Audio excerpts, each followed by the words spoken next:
வணக்கம் நண்பர்களே, நலமே நலம் தரும் உணவு சேனலுக்கு உங்களை அன்புடன் வரவேற்கிறோம்.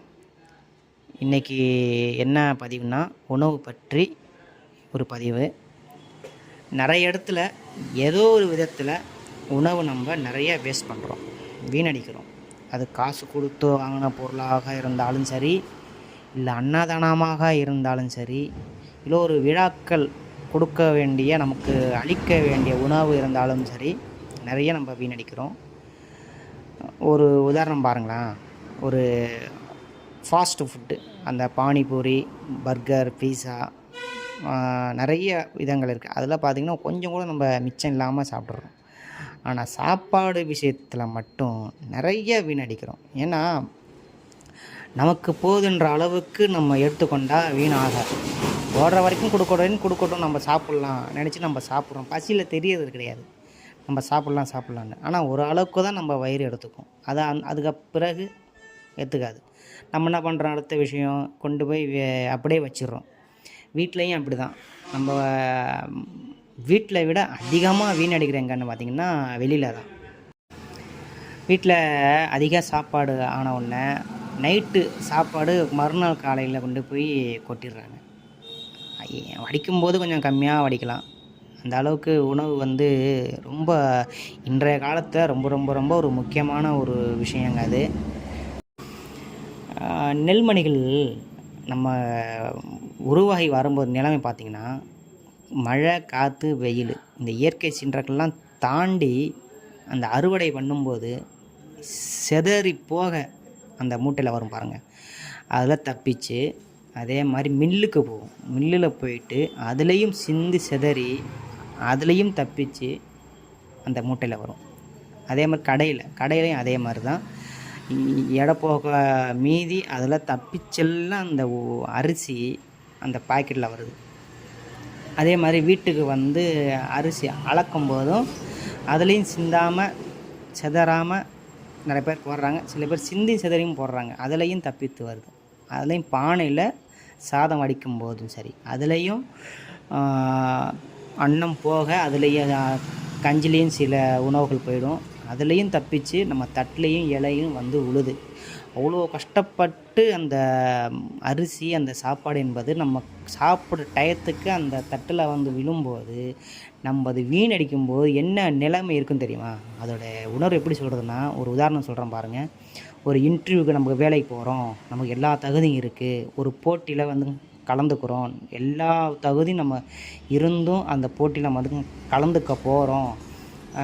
அதே மாதிரி வேலைக்கு போகிறோம், ஒரு எக்ஸாம் எழுத போகிறோம், எல்லா தகுதியும் நமக்கு இருக்குது, நம்ம செய்யலாம், நமக்கு 100% எல்லா தகுதியும் இருக்குது.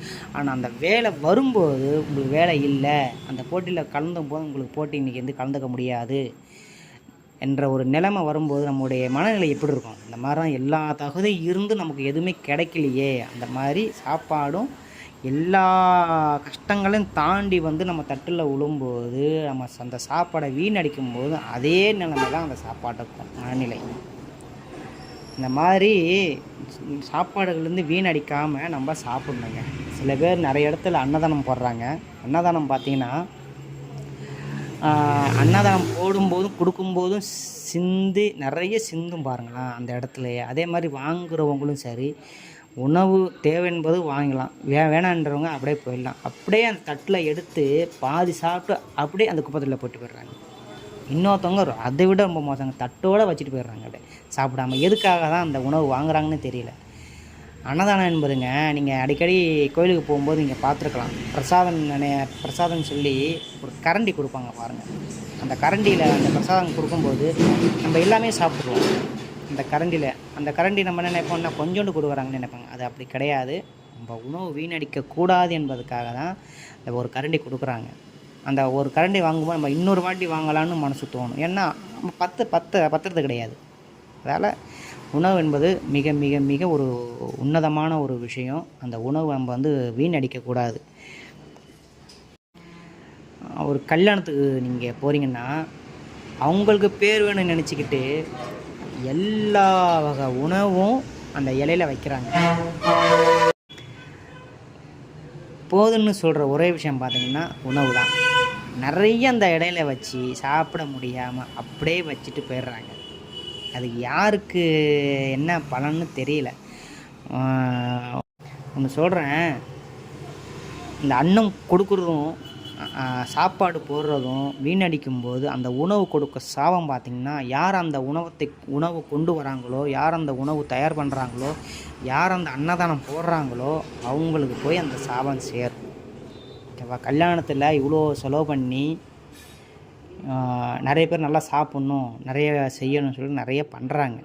முன்னொரு காலத்தில் பார்த்திங்கன்னா சாப்பாடு மட்டும்தான் போடுவாங்க. டிஃபன்னு பார்த்திங்கன்னா இட்லி, பொங்கல், வடை அவ்வளோதான் போடுவாங்க. அதுமாதிரிலாம் போட மாட்டாங்க. இப்போ விதவிதமாக நிறைய போடுறாங்க. எவ்வளோ தான் மனுஷன் நல்லா சாப்பிட முடியாது இல்லையா? அதான் சொல்கிறாங்க, போதும் உணவு போதுன்றனா அப்படியே அந்த இலையை வச்சுட்டு போயிடுறாங்க. அது யாருக்கு தெரிய போகுது? யாரும் நமக்கு திட்ட போகிறது கிடையாது, கேள்வி கேட்குறது கிடையாது. அந்த ஒரு இதில் தான் நிறைய பேர் இந்த தப்புகள் நிறைய பண்ணுறாங்க. நீங்கள் கேட்கலாம், ஏன்பா உணவு சாப்பிட முடிஞ்சோடனே எல்லாமே சாப்பிட முடியும், வச்சு தான்ப்பா ஏந்திருக்க முடியும்னு. அதான் சொல்கிறேன், உணவு போதுன்ற அளவுக்கு உங்களுக்கு தெரியும் இல்லையா? அதுக்காக தான் சொல்கிறேன். உங்களுக்கு இந்த நான் சொல்கிற பதிவு யாராச்சும் ஒருத்தவங்களுக்கும் கேட்க மாட்டாங்களா? அதுக்காக தான் இந்த உணவு நீங்கள் சாப்பிடும்போது இது போதும். ஒரு கல்யாணத்துக்கு போகிறோம், தோசை வரும், இட்லி வரும், பரோட்டா வரும், ஃப்ரைட் ரைஸ் வரும், என்னென்னமோ விதவிதமாக வந்துட்டு இருக்கும்.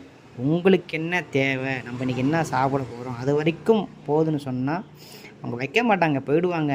இந்த பாடு வர வர வர வர வச்சுட்டு யாருங்க அதுக்கு சாப்பிட போகிறாங்க? ஓகேவா? வீண் அடிக்காதீங்க. உணவு என்பது இன்றைய காலகட்டத்தில் இன்னும் ஒரு சில காலம்தான் அந்த உணவு கிடைக்கும் போல் இருக்குது. அந்த அளவுக்கு உணவு பஞ்சம் வரத்துக்கு ரொம்ப நாள் கிடையாது, ரொம்ப கிட்டக இருக்குது. நம்ம வருங்கால சங்கதிகளுக்கும் நம்ம அந்த உணவு விட்டு சென்று போகணும். என்னப்பா அவங்க நம்ம திட்டக்கூடாது, எல்லாம் அனுபவிச்சுட்டு போயிட்டாங்கன்னு சொல்லக்கூடாது. உணவு வந்து மிக மிக மிக முக்கியம். நாம் எப்படி இருக்கிறோமோ அதே மாதிரி தான் நம்ம சங்கதிகள் வந்து நல்ல உணவு சாப்பிட்டு நல்ல திடமாக இருக்கணும். அதே மாதிரி ஒரு கல்யாணத்துலேயும் சரி, நீங்கள் உணவு போடுறீங்கன்னா ஒரு அளவோடு எப்படி செஞ்சால் நல்லாயிருக்கும், அந்த உணவுக்கு ஒரு மரியாதை கொடுங்க. அன்னதானம் போடுறீங்கன்னா கொஞ்சம் கொஞ்சமாக கொடுங்க. வேணுன்றவங்க எடுத்து வாங்கி சாப்பிடுவாங்க, அது தப்பு கிடையாது. கொஞ்சமாக கொடுங்க. அன்னதானம் கொடுக்கறது பெரிய விஷயம் இல்லைங்க. அதாவது தானத்திலே சிறந்த தானம் அன்னதானம் எப்படி சொல்கிறாங்களோ அதே மாதிரி பசித்த வயிறுக்கு உணவளிப்பது எவ்வளோ முக்கியமோ அந்த அளவுக்கு உணவு வந்து நம்ம வீண் அடிக்காமல் இருக்கிறது நல்லது. ஏன்னா அன்னதானம் நம்ம போட்டுட்டு போயிடுறோம், அதோட முடிஞ்சுன்னு இல்லை, கிடையாது. எத்தனை பேர் அந்த அன்னத்தை வீணடிக்கிறாங்களோ அந்த அன்னத்தோட சாபம் யார் அன்னம் விட்டுறாங்களோ அவங்கள வந்து சேரும். சாதாரண விஷயம் கிடையாது. அன்னம் என்பது அதோட சாபம். நம்ம நினைக்கிறோம் நிறைய கஷ்டம் வருதுன்னு, நிறைய விதத்தில் வரும். அதுலேயும் இதுவும் ஒன்று. அன்ன சாபம் ஒன்று இருக்குது. அந்த வீண் அடிக்கிறாங்களோ அவங்களுக்கும் அந்த சாபம் வரும். அன்னம் போடுறாங்கள அவங்களுக்கும் அந்த சாபம் வரும். எந்த ஒரு பொருளாக இருந்தாலும் தேவை என்ற அளவுக்கு எடுத்துக்குங்க. கொஞ்சம் கொஞ்சமாக அன்னத்தை கொடுங்க, ரொம்ப நல்லது. அதே மாதிரி தண்ணீர், இன்றைய காலகட்டத்தில் நம்ம வந்து விலைக்கு குடிக்கிற அளவுக்கு நம்ம வந்துட்டோம். அடுத்த காலம் எப்படின்னு தெரியல, ரொம்ப பயமாக இருக்குது. நம்ம வருங்கால சங்கதிகளுக்கு தண்ணீர் கிடைக்குமான்னு ஒரு சந்தேகம்தான், கேள்விக்குறி தான்.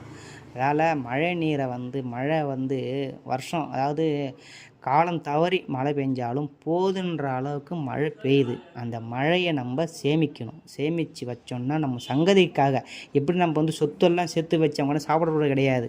நம்ம சேர்த்து வைக்க வேண்டியது உணவும் தண்ணீரும் தான்.